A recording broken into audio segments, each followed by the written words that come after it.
안녕하세요. 저는 남편과 아이들 뒷바라지로 하루하루 바쁘게 지내고 있는 40대 주부입니다. 가족들을 위해 대부분의 시간을 보내는지라 사실 저 혼자만의 시간을 가지는 여유를 부리기는 쉽지 않죠. 그래서 이곳 채널에서 짬짬이 듣는 여러분들의 사연이 제 바쁜 일상의 쉼표가 되어주곤 한답니다. 저 역시 특별할 것 없는 평범한 일상을 살던 사람이었으나 최근 몇 년간 저희 가족에게만큼은 정말 특별한 일들이 일어났습니다. 오늘은 그런 제 사연을 들려드리면 어떨까 하는 마음에 이 채널을 찾게 되었습니다.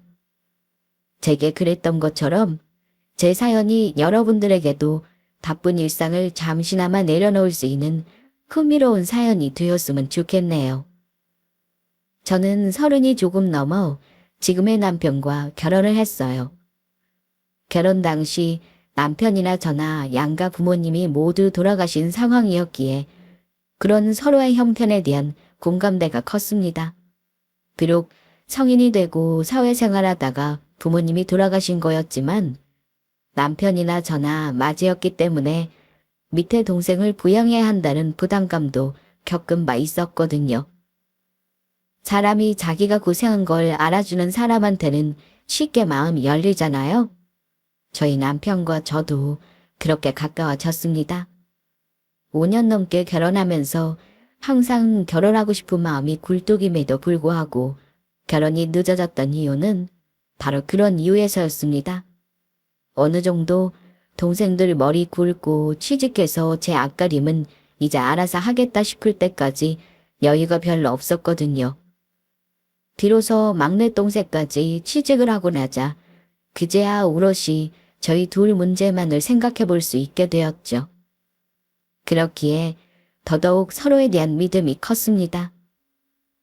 힘든 생활 속에서도 서로의 처지를 이해해주고 항상 공감해주는 사이였기 때문에 서로에게 어떤 상황이 생기더라도 끝까지 믿어줄 수 있는 인생의 반려자가 되어줄 수 있으리라 믿어 의심치 않았습니다.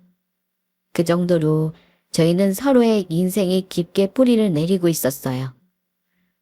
결혼해서도 집안에 어른이 계시지 않으니 저희끼리 모든 걸 헤쳐나가야 했음에도 불구하고 서로에 대한 믿음이 굳건했기 때문에 어려운 일도 서로 도닥이며 해결해 나갈 수 있었습니다.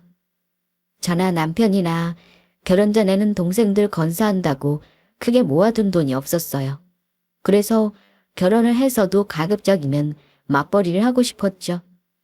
하지만 결혼하고 2년 만에 들어선 아이가 쌍둥이인 걸 확인하고 나자 일 욕심이 제법 많았던 저도 덜컥 겁이 났습니다. 하나 낳아 기르기도 쉽지 않았는데 둘이라니. 솔직히 나 겁나. 둘을 한꺼번에 키우는 것도 엄두가 안 나고 동시에 신생아 둘 양육하면서 현실적으로 회사를 계속 다니기도 힘들잖아. 우리 아직 돈 많이 모아야 하는데. 그러지 말자 여보. 다 우리 애들이랑 우리끼리 잘 살려고 돈도 모으려고 한 거잖아. 우리가 그동안 이 아이들을 얼마나 기다렸어. 당신은 우리 아이들 가진 것만으로도 정말 큰일 했어. 나머지는 내가 어떻게든 해결할 테니까 아무 걱정하지 말고 당신이랑 우리 아이들 건강만 생각해. 그토록 바라던 아이 소식임에도 불구하고 현실적으로 문제를 생각하지 않을 수가 없었어요.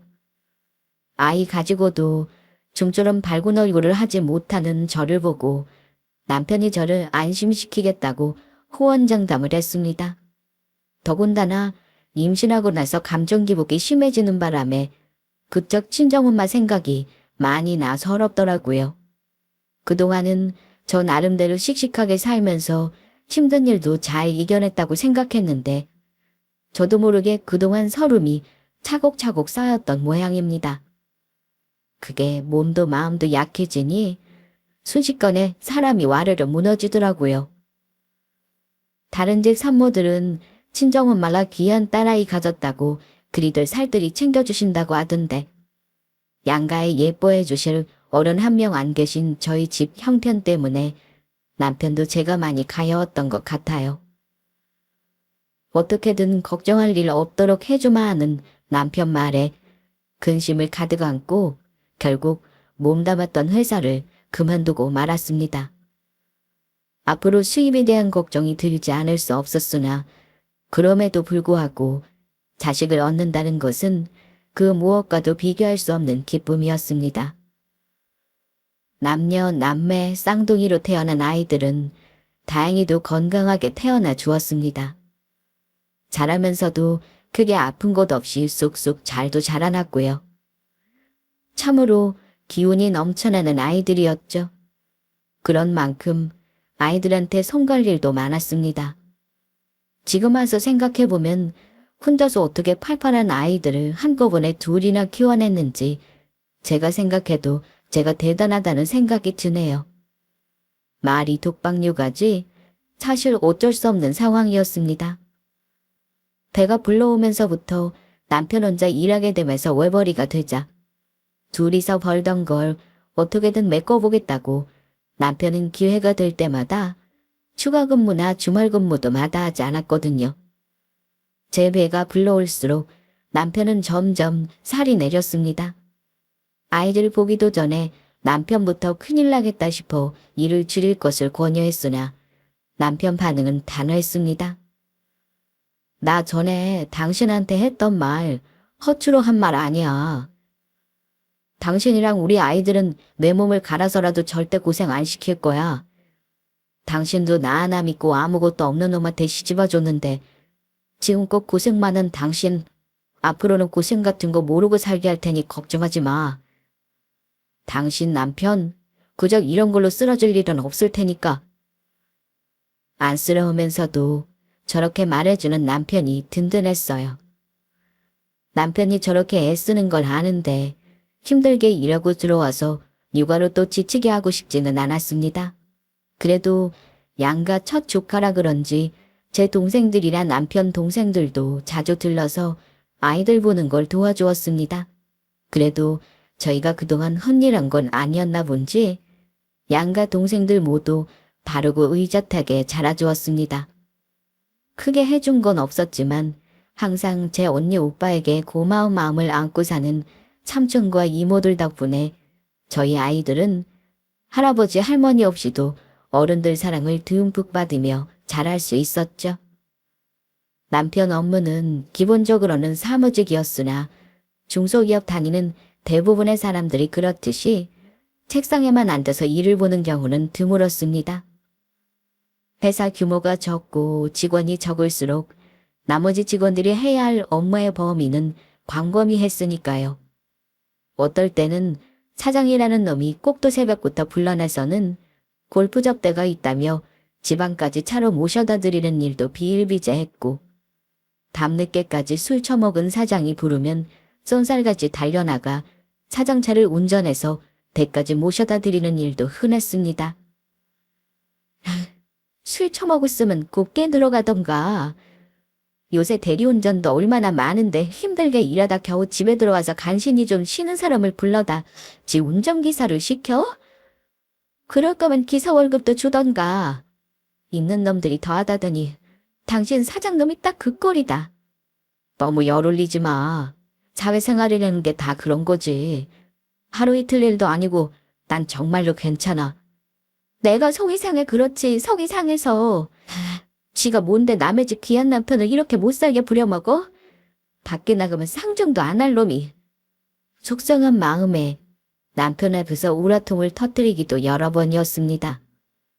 마음만 같아서는 그 더러운 회사 때려치우게 하고 싶은 마음이 굴뚝 같았어요.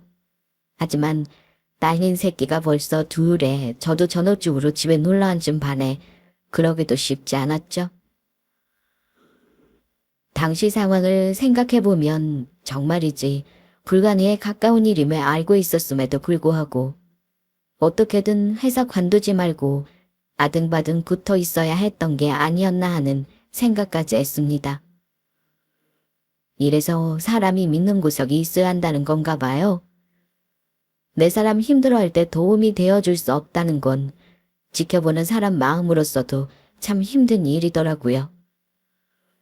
그런 와중에도 남편은 성실히 회사 생활을 계속했습니다. 그래도 남편한테 그런 허드렛 일까지 시킨 사장놈이 일말의 양심은 있는 모양인지 남편도 승진을 하게 되면서 월급이 조금이나마 오르면서 숨통이 좀 트이게 되었어요. 그 덕에 추가 근무에도 조금은 자유로워진 남편은 그렇게 얻은 소중한 시간을 모조리 저희 가족을 위해 쏟아부었습니다.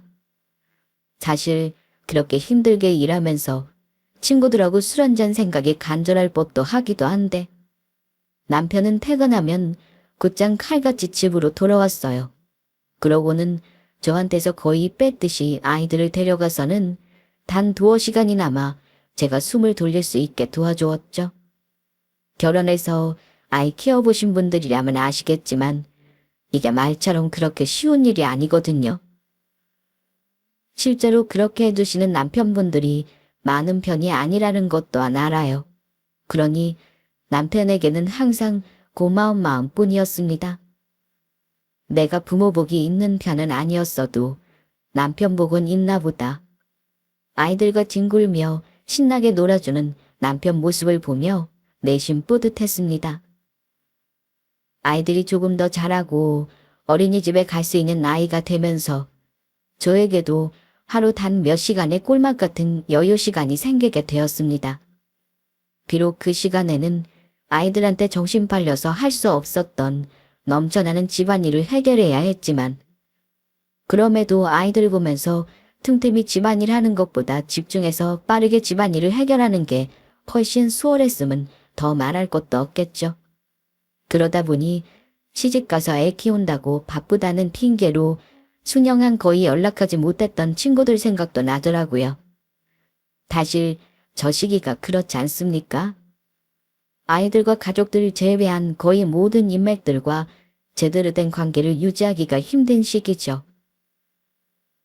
저 역시 그런 시기를 막 헤쳐나와서인지 본의 아니게 아이들 키우며 산다고 자의반 타의반 집에만 갇혀 산 시간이 제법 되다 보니 친구들 소식이 간절하더라고요.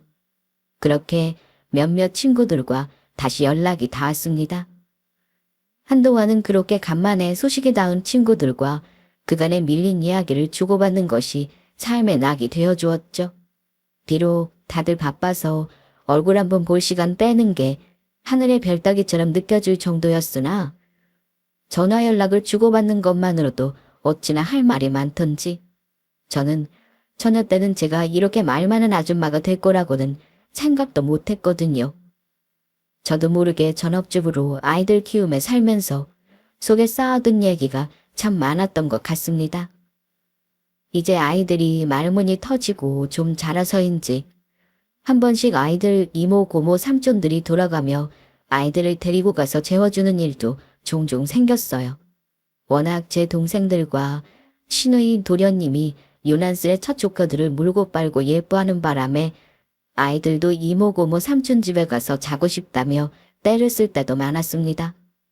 아무리 조카들이 예쁘다고 해도 그 많은 아이들 밤새 데리고 있는 것도 보통 일은 아니기도 하고 아이들 버릇 나빠질까봐 매번 허락해주지는 않았습니다. 하지만 한 번씩 그렇게 아이들 맡아주는 게 솔직히 편할 때도 많더라고요. 특히나 아이들이 태어난 이후로는 남편과 단둘이 보낼 시간은 엄두조차 내지 못했던 때에 비하면 정말 감개무량할 정도였습니다.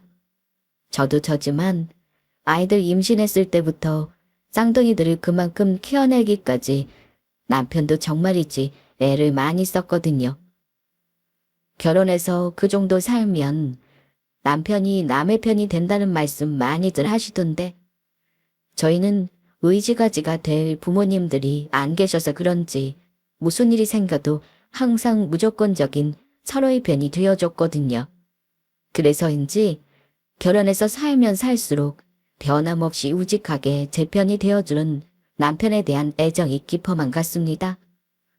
그런 저를 보며 친구들은 주책이라며 야유하기도 했으나 내심 저희 부부를 부러워한다는 건 굳이 티내지 않았어요. 너도 참 유별나다.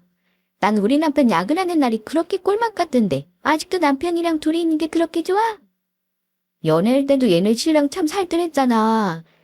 남자가 그 정도는 해줘야 여자도 챙겨줄 맛이 나지. 친구들 말이 틀리지 않았어요.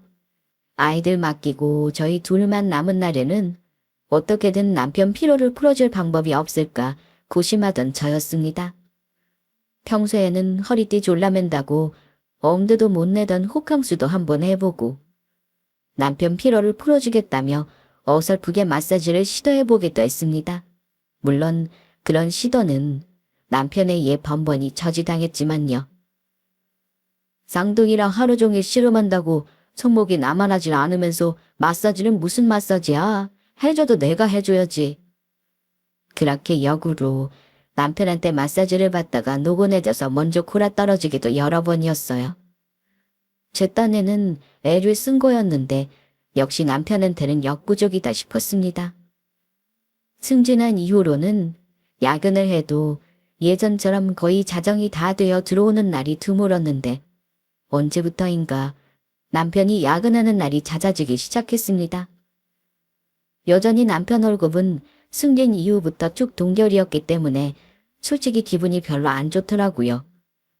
열심히 일하는 사람 대우도 제대로 안 해주는데 이렇게 야근까지 시키다니. 남편 회사 사장을 좋게 생각하려 해도 좋게 생각할 수가 없었습니다. 승진 전까지는 자기 운전기사 노릇부터 온갖 허드렛 일까지 남편을 자기 회사 직원이 아니라 자기 집 머슴처럼 알고 부리던 꼴을 떠올리면 부하가 치밀어 속이 보글보글 끓어올랐죠. 그나마 남편은 승진을 하고 밑으로 새 직원이 들어오면서 사장이 운전기사 노릇도 그 신임에게 넘어갔으나 인간이 개가천선할 인간이 못되니 여전히 그런 사장놈 밑에서 고생하는 남편을 생각하면 안쓰러운 마음이었습니다. 요새 갑자기 일이 왜 이렇게 많아? 회사에 무슨 일이라도 생긴 거야. 어? 아, 사장이 새로운 거래 루트를 터보겠답시고 여기저기 들쑤시는 데가 많아서 이것저것 할 일이 많네. 하는 거에 비해서 아직 별다른 성과가 나오질 않아서 답답하네. 그런 거 트는 게 사장이 해야 할 일 아니야? 이젠 진짜 별걸로 다 사람을 못 살게 구네. 아, 내 남편 볼살 쭉 내린 거 봐. 아, 괜찮아. 나도 이제 1, 2년 차도 아니고 요령 피워가며 중간에 쉴 거 다 쉬고 이러니까 너무 걱정하지 마. 요령이라고는 모르는 남편이 회사 일이라고 그렇게 할 리가 만무했습니다. 그저 저를 안심시키려는 하얀 거짓말일 뿐이었겠죠. 여전히 남편에게 도움이 되지 않는 것 같아서 아이들 어린이집 보내고 잠시라도 할 수 있는 부업이라도 구해봐야겠다고 생각했습니다. 제가 부업 관련한 문제를 얘기하다 그 원인인 남편의 잦은 야근에 대해 언급하자 평소에 저희 부부 사이가 좋은 걸 안 잊고게 생각하던 친구 하나가 그렇게 얘기하더라고요. 야, 너 그거 전형적인 바람 전도 증상 아니야. 아, 내 남편은 안 그럴 거라고 철석같이 믿다가 믿는 돕게 발등 찍히지 말고 미리미리 알아봐. 내가 살아보니까 그럴 사람 안 그럴 사람 정해진 게 아니더라. 다 너 생각해서 하는 말이니까 너무 고깝게 들지는 말고. 얼마 전에 남편의 매도로 서로 죽이니 사니하며 서로 밑바닥까지 다 보이며 이혼을 한 친구였습니다. 그러니 저렇게 얘기하는 걸 무조건 탓할 생각은 없었습니다만 그래도 기분이 나쁜 건 사실이었어요. 남편과 바람이라니. 그렇게 서로 안 어울리는 단어도 없겠다 싶었죠. 다른 것도 아니고 남편의 의도를 의심해보라니 듣고 있던 다른 친구들도 제 눈치를 슬슬 보았습니다. 예, 넌 무슨 말을 그렇게 하니? 쟤네 부부 사이 좋은 거야 모르는 사람이 없을 정도인데. 그래, 다른 사람은 몰라도 제 남편은 그럴 사람이 아니지. 그 말에 그 친구가 콧방귀를 뀌더라고요. 온 세상 남자들이 다 썩을 놈으로 보일 테니 저희 남편 역성을 드는 친구들 말이 귀뚱으로도 안 들릴 게 뻔했어요. 야, 나라고 처음부터 그 인간이 내 뒤통수 칠 거라고 그런 놈하고 결혼했겠어. 나도 그놈이 평생 나 말고 여자라곤 쳐다도 안 볼 줄 알았어. 그런데 넉 놓고 그 망할 놈 믿고만 있다가 지금 내 꼴이 이 모양 이 꼴이다. 원래 귀담아 들어야 할 말이 듣기 불편한 법이야. 믿고 안 믿고는 네 자유지만 나는 분명히 얘기했다. 나중에 왜 그런 얘기 안 해줬냐며 원망하지나 마. 구인이 보험 얘기 한 번 꺼냈다. 간만에 만난 친구들 분위기가 싸해진 것 같아 멋쩍게 웃으며 분위기를 수습했습니다. 그 자리에서는 비록 대수롭지 않은 척 했습니다만 대한민국 기혼 여성분들이라면 농담이라도 외도라는 두 글자를 결코 가볍게 받아들일 수는 없는 그 마음을 다들 이해하시리라 생각합니다. 실제로 그런 문제로 고통받으시는 분들도 많은 것도 사실이고요. 제 남편이 그럴 리가 없다고 생각하면서도 다들 자기 남편만은 그럴 리 없다고 믿고들 사는 것 또한 사실이니 괜히 찝찝하더라고요. 그런 일이 있는 와중에도 남편의 야근은 점점 더 잦아졌습니다. 특히 새벽까지 퇴근을 못하는 날이 많아지자 걱정을 넘어 슬슬 신경줄이 당기기 시작하더라고요. 아니 도대체 어디랑 무슨 거래 루트를 뚫길래 이 시간까지 집에를 안 보낸대요. 그 거래처라는 곳 인간들은 퇴근도 안 한답니까? 날이 갈수록 남편 말에서 구멍이 보이자 이 사람이 정말로 야근을 하느라고 늦게 들어온 건 맞는가 싶은 의심까지 들었어요. 아무래도 친구의 외도 얘기 때문에 저도 괜히 그런 쪽으로 생각에 물꼬가 트인 건가 싶어 늦게까지 일하며 고생하는 남편에게 남몰래 미안한 마음이 들기도 했습니다. 그러던 어느 날이었어요. 당신 술 마셨어? 자정이 넘어 퇴근한 남편을 맞이하다 남편 몸에서 훅 끼치는 술 냄새에 정신이 번쩍 들었습니다. 분명히 남편이 차를 가지고 퇴근한 걸 봤는데 야근하다 돌아왔다는 남편이 이렇게 술 냄새가 날 일이 대체 뭐가 있어요? 설마 이 사람이 음주운전을 할 리가 없는데 싶어 낯빛을 확인하니 얼굴은 말짱한 것이 또 술을 마신 것 같지는 않았습니다. 남편한테 바짝 다가가서 추궁하는 저를 보고 남편이 당황한 모양인지 말까지 더듬었습니다. 이거 잠깐 사장님 심부름 갔다가 취하신 분이 실수를 좀 하셔서 이렇게 됐어. 야근시키는 와중에 불러내기까지 해. 요샌 좀 안 그러더니 참 사람 안 바뀐다. 아니 무슨 술병을 뒤집어 쓰기라도 했어? 만차도록 마셔도 이렇게 술 냄새가 나진 않겠다. 얼른 들어가서 씻어. 제가 더 캐묻지 않고 욕실로 들여보내자 이때다 싶었는지 남편이 쏜살같이 욕실로 꽁무니를 빼더라고요. 꼭 어디 캥기는 구석이라도 있는 사람처럼요. 사실 속으로는 남편의 말에 그대로 수긍한 건 아니었어요. 자꾸 사고가 그런 쪽으로 튀어서 그런지 별것도 아닌 남편의 행동도 유심히 지켜보게 되는 경우가 잦은 때였습니다. 거기다 사장님 허드렛 일 전담은 이제 신입 직원한테 넘어간 지 오래였습니다. 사장님 성격을 생각하면 갑자기 저렇게 예전 자기 모습을 다시 불러다 귀찮게 구는 것도 아주 가능성이 없는 일이라고 생각할 수는 없지만 어쩐지 모든 게 석연치 않았죠. 그래서 그로부터 얼마 지나지 않아 그 일이 일어났을 때에는 정말로 남편에 대한 의심이 걷잡을 수 없을 만큼 커지고 말았습니다.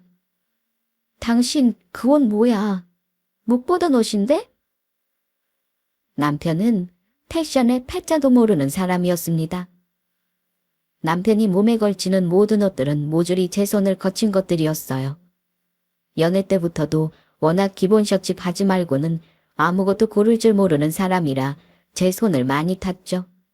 한마디로 제가 모르는 남편 옷이라는 게 존재할 수가 없었다는 뜻입니다. 그런 사람이 생판 처음 보는 옷을 입고 새벽에 집으로 기어들어왔으니 제 눈이 뒤집힐 수밖에 없었죠. 이거 거래처에서 실수한 걸 막아줘서 고맙다며 보답으로 선물 받은 옷인데 자리에 두고 잊어버리고 있다가 오늘 땀을 많이 흘려서 갈아입었어. 남편은 거짓말을 하면 그대로 티가 나는 사람이에요. 경직되니까에서 흘러나오는 저 말이 거짓이라는 건 너무나 쉽게 알아차릴 수 있었습니다. 야근을 했다며 새벽 늦은 시간에 귀가해놓고 아침에 아내가 입혀보낸 옷이 아닌 생전 처음 보는 옷을 입고 집에 기어들어온 남편. 여러분이라면 이걸 어떻게 해석하시겠어요? 그동안 사소하게 걸리던 일들이 주마등처럼 제 머릿속을 스쳐 지나가면서 저는 어떤 불길한 결말에 다다르는 걸 느꼈습니다.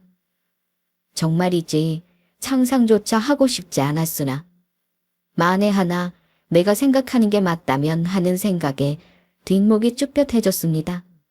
하지만 확실한 건 아무것도 없었죠.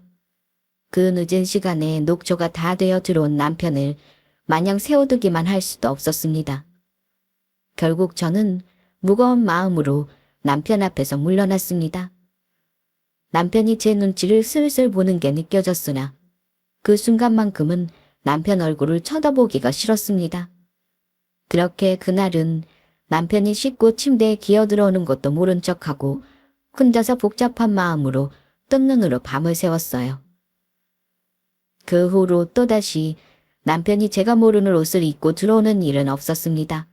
하지만 제 촉은 다른 얘기를 하고 있었어요. 한번 의심의 물꼬를 트기 시작하니 트집 잡을 일은 한도 끝도 없이 계속 생겨났습니다. 어떨 때에는 하루 종일 남편의 외도물증을 잡으려고 혈안이 되어 있는 제 모습을 문득 깨닫고는 사람이 이렇게 미쳐가는 건가 싶어 섬뜩한 날도 있었어요. 그런 와중에도 여전히 남편의 귀가는 늦었기 때문에 이런 제 마음이 달래질 리가 없었습니다. 남편은 역시 갈수록 야근에 대한 변명이 빈약해졌습니다. 거짓말도 하루 이틀이지 평소 거짓말 못하는 남편 입장에선 지어내는 데에도 분명 한계가 있을 테니까요. 가진 건 없지만 단 한 번도 제게 숨기는 것 없이 항상 믿음을 주었던 남편이기에 그런 남편의 행동에 대한 배신감은 클 수밖에 없었습니다. 그런 생각을 하는 한편으로는 정말 남편한테 여자가 있으면 나랑 아이들은 어떻게 하나 싶은 생각에 자괴감에 빠지기도 했어요. 당시 저는 말 그대로 경력단절 여성이었으니까요. 만약 남편이 새 여자랑 아이들을 키우겠다고 하면 내가 우리 애들을 뺏기지 않고 지킬 수 있을까 하는 데까지 생각이 미치자 비참한 기분까지 들었습니다.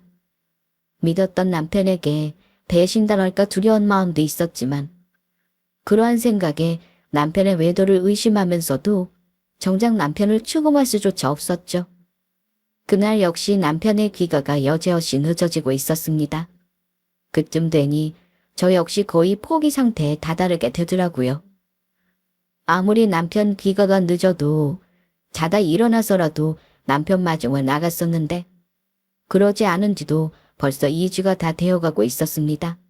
그러다 보니 가뜩이나 얼굴 보는 시간도 적은 남편과 대화할 기회도 줄어들었죠.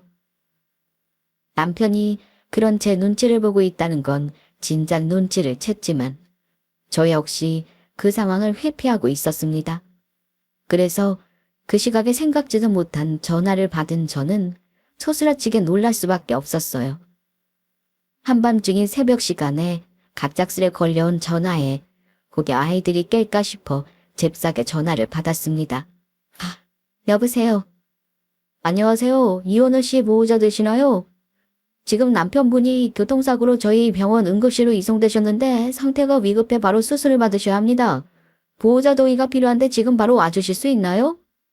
처음엔 이게 무슨 소리인가 했습니다. 당연히 회사에 있거나 아니면 제가 상상으로만 그리고 있던 어떤 여자와 함께 있을 거라고 생각했던 남편이 왜 응급실에 누워있답니까? 순간 온몸에 피가 다 빠져나가는 듯 몸이 차가워졌습니다. 하지만 상황이 너무나 급박했습니다. 저는 순간 방 안에 잠든 쌍둥이들의 존재까지 잊고 문제의 병원으로 정신없이 달려갔습니다. 그렇게 도착한 병원에서 남편 모습을 확인하자마자 저는 그 자리에 주저앉아 버렸습니다. 피칠갑이 된 남편은 누가 말해주지 않았다면 저희 남편인지조차 못 알아볼 몰골이 되어 의식을 잃고 드러누워 있었습니다. 여보 정신 차려. 이 사람 왜 대답을 안 해요? 이현우 씨 보호자 되세요? 일단 수술 동의서에 사인부터 해주세요. 지금 바로 수술 들어가셔야 합니다. 벌벌 떨리는 손으로 펜을 부여잡고 간신히 서류에 사인을 했습니다. 그러면서도 이 모든 상황이 비현실적으로 느껴져 제정신을 차릴 수가 없었어요. 말도 안 되는 꼴로 의식도 없이 쓰러져 있는 남편을 보니 저 사람과 마지막으로 대화한 게 대체 언제인가 싶었습니다. 생각해보니 사흘 전에 출근하면서 제게 출근 인사를 건네던 게 마지막이었어요. 여전히 저희 사이는 서먹해져 있었죠. 여보, 나 다녀올게. 오늘 수고해. 그때 남편 말에 제가 대꾸를 했던가 생각해보니 기억이 나질 않았습니다. 그 생각이 들자 그만 가슴이 찢어질 듯 아파오기 시작했어요.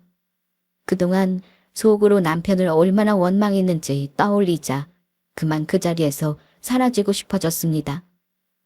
곧 남편이 수술실로 이동해야 한다는 말에 떨리는 손으로 피투성이가 된 남편 손을 잡아주었어요. 남편 손에는 온기라고는 하나도 없어서 순간 어마어마한 공포심이 밀려왔습니다.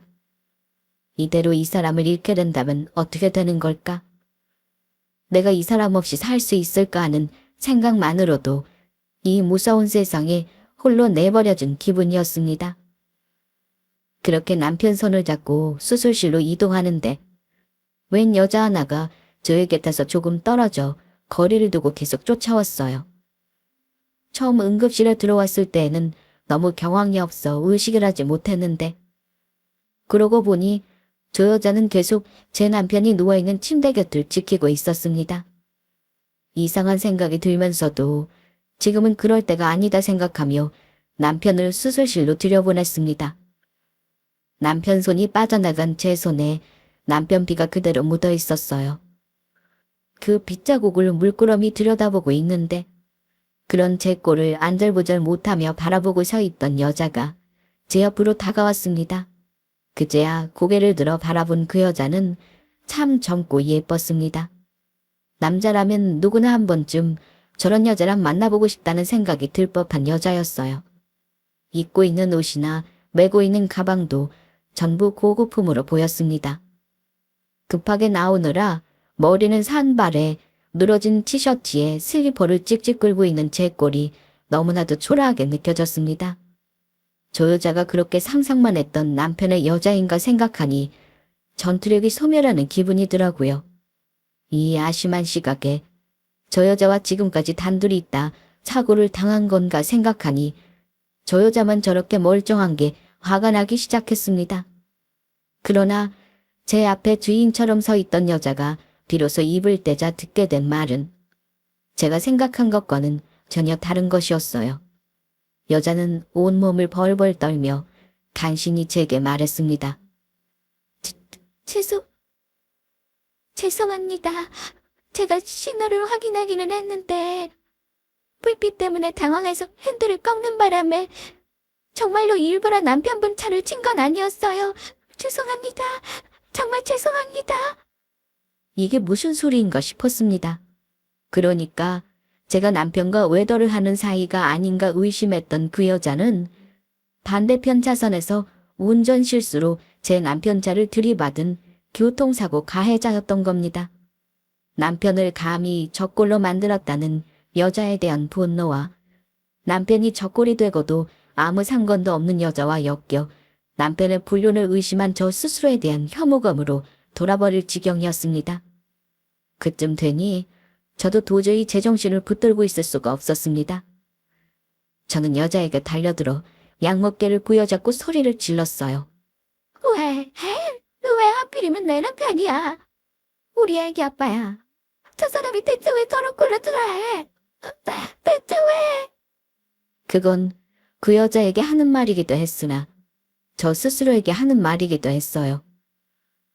이대로 만약 저 사람이 영영 제 곁으로 돌아오지 못한다면 이 찢어지는 마음을 어찌해야 할까 짐작조차 되지 않았습니다. 몇 번 여자를 흔들지도 못하고 기운이 빠진 제가 수술실 바닥에 철퍽 주저앉아 오열하기 시작했습니다. 여보,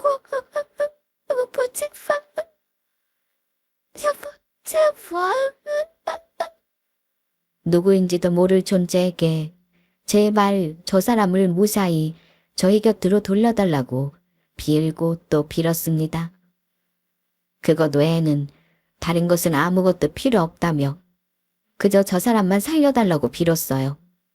그렇게 수술실 앞에 못 박힌 듯 주저앉아 있는데 웬 처음 보는 사람이 제 남편 이름을 대며 저를 찾았습니다.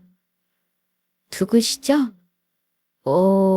이원우 씨가 일하시던 배달 대행업체 사고 처리 담당자입니다. 사고 정황이나 보상 문제로 드릴 말씀이 있어 경황이 없으신 걸 알면서도 신뢰를 무릅쓰고 찾아왔습니다. 심려가 크시지요? 더 놀랄 일이 남아있을까 싶었는데 정말이지 놀랐습니다. 매일 직장 때문에 야근하는 사람이 무슨 배달 대행업체에서 일을 한다는 거예요? 저희 남편은 사무직 직원인데요. 뭔가 착오가 있으신 것 같아요. 남편분이 저희 업체에서 일하신 지 벌써 반년이 넘었어요. 아무래도 집에는 말씀을 못하신 모양이네요. 난감한 표정으로 업체 담당자가 설명한 내용은 이랬습니다. 남편이 그 빌어먹을 중소기업에서 일방적으로 해고를 당한 건 벌써 반년도 더 되었다고 합니다. 남편 자리에 자기 조카를 꽂아 넣겠다고 그 더러운 사장놈이 사람을 그리 부려먹고 헌시짝처럼 버렸다는 겁니다. 딸린 식구가 마누라의 쌍둥이 둘까지 있으니 남편은 곧장 일을 할 수 있는 배달 대행업체에서 바로 일을 시작한 모양이었어요. 일이 워낙 고되다 보니 같이 일하는 사람들과 돈독해질 수밖에 없어서 이러한 사정 이야기는 동료분들께 전해들었다고 했습니다. 하나뿐인 아내가 되어서 몇 달 보지도 않은 사람들보다 남편에게 마음의 위안이 되지 못했다고 생각하니 자괴감에 그만 쓰러질 것 같았습니다. 그동안 남편이 수상하다고 생각했던 정황이 그러니까 모두 저 몰래 실직 후 배달 일을 하는 걸 감추느라 생겼다는 거예요. 밤늦게 배달 대행 일을 하다 보면 어쩔 수 없이 험한 일도 생기는 경우가 빈번해서 그래서 옷을 버리거나 술을 뒤집어 쓰는 일이 있었을 거예요. 사실 그런 일들로 관두시는 경우도 저희 쪽에서는 흔하거든요. 그런데 이현우 씨는 그런 일에도 한 번도 불평불만 안 하시고 성실하게 일하셔서 저희 업체 쪽에서도 좋게 평가하던 분이셨고요. 업무 중에 이런 경고를 당하시게 되어 저희도 유감입니다. 업무 중 당한 사고이니 저희 사측에서도 최대한 지원할 수 있도록 노력하겠습니다. 부디 마음 잘 추스르시길 바랍니다. 제가 저 직원에게 저런 위로를 받을 자격이 있는 인간인가 싶었어요. 남편이 그렇게 쓰다버리는 장기말 취급당하면서 회사를 나오면서 얼마나 상처를 입었을까요? 그런 자기 마음 달래지도 못하고 또 배달 대행 일을 하면서 한 번도 해보지 않은 일과 함부로 대하는 사람들에게 수모를 당하면서 얼마나 힘들었을까요? 자기 처자식 굶기지 않겠다고 그 모진 고생을 다 하면서도 엉뚱한 상상이나 하며 자기한테 차갑게 구는 못난 마누라를 보면서 또 얼마나 마음을 다쳤을까요? 평소 저희 부부를 질투한다는 걸 뻔히 알면서 친구 괜한 말에 귀가 팔랑거려서는 제 아내가 저렇게 제 가족밖에 모르는 사람을 부정한 사람 취급한 걸 알게 되면 도대체 저 사람 심정은 어떨까요? 생각하고 생각해봐도 저 사람한테 잘해준 게 아무것도 없었습니다. 이렇게 남편을 보낼 수는 없었어요. 저한테 무슨 모진 말을 해도 아무리 차갑게 굴어도 괜찮으니 제발 깨어나 주기만 한다면 무엇이든 하겠다고 빌고 또 빌었습니다. 남편 사고 소식에 사색이 되어 달려와준 시댁 식구들과 제 동생들이 눈물을 흘리며 넋을 놓는 저를 꽉 안아주었습니다. 그렇게 많은 사람들 품에 안겨 있으면서도 그중 남편이 없다는 사실에 그렇게나 혼자 남겨진 기분이 들 수 있다니 제 안에 남편의 존재가 이리 큰 줄, 이런 식으로 실감하게 될 줄은 몰랐습니다. 수술은 장장 8시간에 달하는 대수술이었습니다. 아마 수술이 조금만 더 지체되었더라도 남편의 목숨을 장담하기 어려웠다는 의료진의 설명에 온몸이 부들부들 떨렸습니다. 일단 할 수 있는 조치는 다 했으나 의식이 회복되는 건 상황을 지켜봐야 한다고 했어요. 온몸이 상처투성이인 채로 중환자실에 누워있는 남편을 보고는 너무 많이 울어 이제는 말라버린 줄 알았던 눈물이 다시금 쏟아졌습니다. 제발 내 곁에 돌아와 주기만 해달라고 남편의 얼굴을 하염없이 바라보았어요. 그나마 중환자실 면회 시간이 길지 않아 차마 떨어지지 않는 발걸음을 돌리는 마음이 돌덩이를 얹은 듯 무거웠습니다. 중환자실을 나서니 아까 자신이 사고 가해자라 밝힌 여자가 중년의 남성과 함께 서 있는 것이 보였습니다. 아무래도 본인이 이 큰일을 수습할 자신이 없는 모양인지 본인 아버지를 부른 모양이었습니다. 남편을 적골로 만든 원흉이라고 생각하니 제 앞에 어쩔 줄 몰라 하는 여자 존재 자체에 분노가 일렁였습니다. 그런 제 마음을 읽기라도 한 듯 제 딸을 뒤로 숨기고 가해자 아버지로 보이는 남자가 제 앞으로 다가왔습니다. 먼저 다시 한번 진심으로 사죄 말씀드립니다. 하지만 꼭 전해야 할 말이 있어 염치 불구하고 이렇게 찾아왔습니다. 가해자 아버지가 어두운 표정으로 한 말은 이러했습니다. 운전 당시 딸의 상태는 지극히 정상이었고요. 평소처럼 안전운행을 하고 있었는데 여자가 탄 외제차 주위로 불량한 무리들이 바이크를 타고 둘러쌌다고 합니다. 저도 어디선가 비슷한 이야기를 들은 적이 있어요. 자기들 보기에 자기들이 엄두도 못 낼 만한 외제차를 모는 사람들을, 특히 젊은 여자들을 타깃으로 위협하듯 하는 오토바이 운전자들이 있다는 걸요. 잔뜩 겁을 먹은 여자가 오토바이 뒤에 탄 인간이 쏘아대는 불빛에 시야가 완전히 차단되자 방어해서 핸들을 트는 바람에 내마진 재수없게 그 자리를 지나던 제 남편 운전석 쪽을 들이받았다는 겁니다. 과연 비싼 외제차라 그런지 여자는 타박상 정도만 입고 무사했으나 배달업자 측에서 제공한 값싼 차량에 타고 있던 제 남편에게 그런 행운은 주어지지 않았던 거죠. 그러니 제 남편 입장에서 여자가 가해자인 건 맞지만 여자 또한 피해자였던 겁니다. 여자에게 난폭 운전을 한 무리들은 경찰이 입건이 되었다는 소식 역시 전해졌습니다. 남편 사고의 원흉인 그 잡놈들을 당장이라도 찢어 죽이고 싶었으나 남편이 의식도 없는 마당에 곁을 떠날 수는 없었습니다. 그렇게 저는 주저앉아 넋두리를 시작했습니다. 난 저 사람이 실직한 줄도 모르고 새벽까지 배달 일을 하는 줄도 몰랐어요. 저 사람은 나랑 쌍둥이 고생 안 시키겠다며 제 몸 부서지는 줄도 모르고 갖은 수모를 참아가며 저렇게 고생을 했는데 저 가족밖에 모르는 성실하기만 한 사람이 대체 왜 저런 꼴이 되어 누워 있어야 해요? 부모도 없이 의지할 사람이라고는 나밖에 없는데 저런 사람을 수상하다고 의심이나 하고 난 저 사람 아내 자격도 없어요. 어떻게든 이 답답한 마음을 토로하지 않으면 숨이 막혀 죽을 것 같았습니다.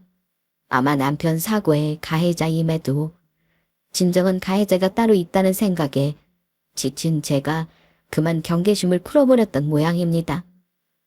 여자와 여자 아버지는 당황하면서도 제가 안쓰러워 보이고 저희한테 미안했던지 저를 의자에 데려가 앉히고 토닥토닥 위로해 주었습니다.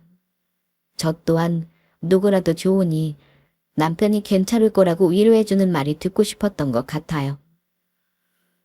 참으로 염치 없다는 생각을 하면서도 그랬어요. 그만큼 남편의 사고로 심약해진 상태였습니다. 간신히 제 울음이 잦아들자 여자의 아버지가 잠시 머뭇거리더니 제게 제안을 하셨습니다. 지금 이런 상황에서 드릴 말씀이 아니라는 건 알고 있지만 제가 할 수 있는 거라면 뭐든 돕고 싶어서요. 남편분 깨어나시고 나면 저희 회사에서 일해보시는 게 어떨까 해서요. 저는 지금 이런 회사에서 대표로 있습니다. 여자 아버지가 건넨 명함은 명함부터 고급스럽더라고요. 딱 봐도 남편이 원래 다니던 직장과는 급이 달라 보였습니다. 여자 차림이나 여자 아버지 차림도 그랬고요. 평소 같았으면 쌍수를 들고 환영할 일이었으나 남편이 저리 누워 의식도 없는 상황에서는 그 말에도 기운이 나질 않더군요. 그저 마음은 고맙게 받겠다며 아직 남편이 저런 상황에서 답변 드리기는 어려울 것 같다는 말만 간신히 했어요.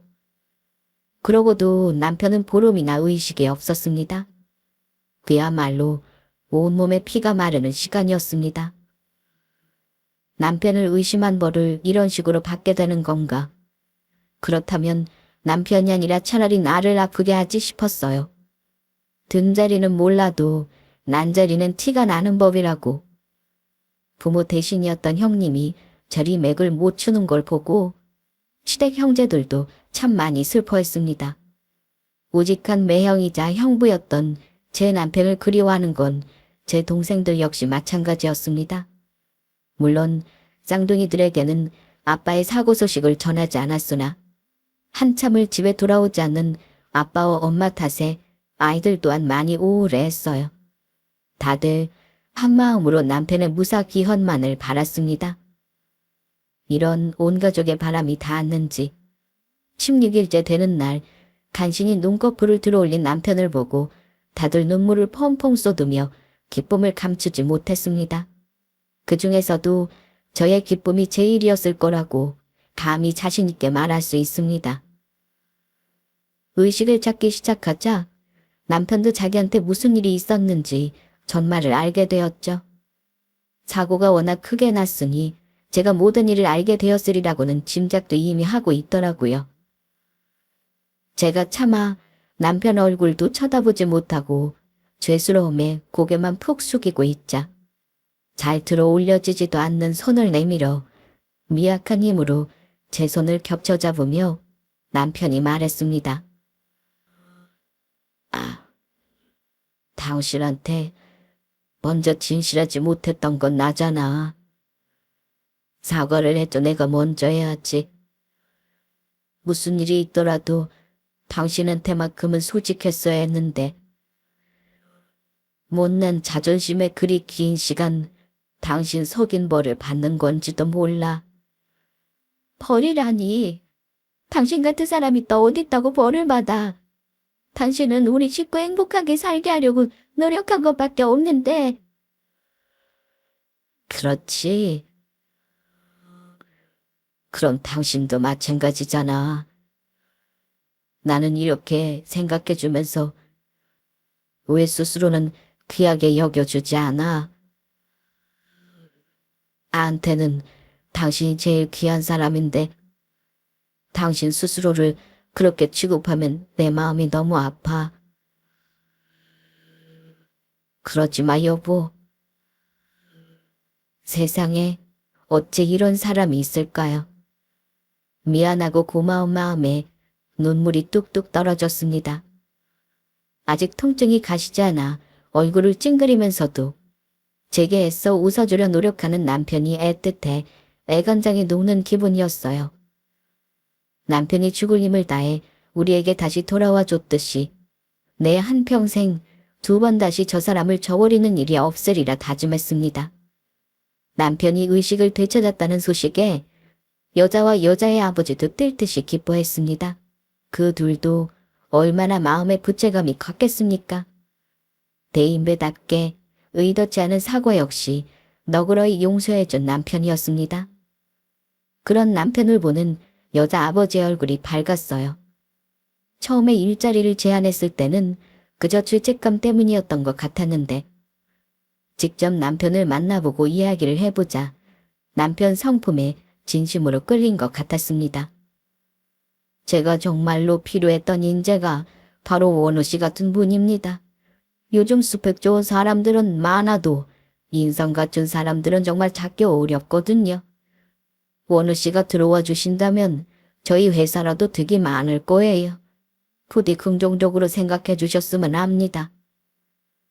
저도 앞으로 제 아내와 아이들 더 잘 지내게 할 수만 있다면 뭐든 못하겠습니까? 죽다 살아나는데 두려운 것 아무것도 없어요. 그럼 염치 불구하고 좋은 제안 주신 것 감사히 수락하겠습니다. 뜻밖의 안정적인 일자리까지 보장받게 되자 남편의 삶의 의지가 활활 불타올랐습니다. 워낙 다친 곳이 많아 재활이 결코 쉽지 않았으나 남편은 저조차도 독하다고 혀를 내두를 정도로 스스로를 채찍질하며 재활에 몰두했습니다. 남편의 빠른 회복은 의료진들도 신기해할 정도였어요.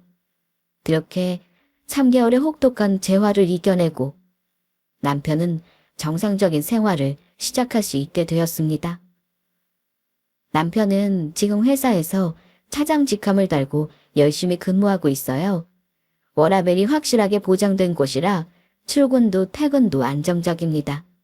야근이 거의 없어서 퇴근 후 시간과 주말을 예전처럼 살뜰하게 저와 저희 아이들과 함께 보내고 있습니다. 이대로라면 더할 나위 없이 행복한 나날이죠. 저희 가족에게 닥친 모진 시련을 함께 이겨나가면서 서로에 대한 사랑과 믿음을 굳건히 하는 시간을 가진 탓이겠죠. 그 이후로도 제 걱정 조금이라도 덜어보겠다며 하루도 빼먹지 않고 새벽마다 운동을 한 탓에 오히려 사고 전보다도 몸이 더 좋아진 남편입니다. 저 사람이 건강히 저희 곁에 있어주는 것만으로도 감사한 마음뿐이에요. 이만하면 특별한 사연이라고 할 만하나요? 저희 가족 이야기는 여기서 마무리할까 합니다. 들어주신 여러분 모두 감사드려요.